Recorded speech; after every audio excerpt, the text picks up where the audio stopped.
దేవునికి స్తోత్రం. కీర్తనలు 125 అధ్యాయం 1వ వచనము. యెహోవా యందు భయభక్తులు గలవారు కదలక నిత్యము నిలుచు సియోను కొండవలే ఉందురు. ఎవరు కదలక నిత్యము నిలుచు సియోను కొండవలే ఉందురంటే యెహోవా యందు భయభక్తులు గలవారు.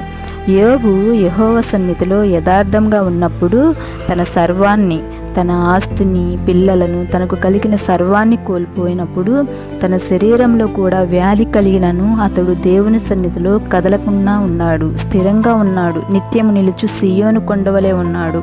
తన భార్య దూషించి ద్వేషించినా కూడా తన భక్తిని మాత్రం విడవలేదు. అప్పుడు దేవుడు యోబును దర్శించి తాను కోల్పోయిన సర్వమును రెండింతలుగా ఆశీర్వాదంగా ఇచ్చినప్పుడు, మరి దేవుడు అతనిని హెచ్చించినప్పుడు, మరి యోబు దేవుని నమ్మాడు కాబట్టి అతను కదలక నిత్యము నిలుచు సియోను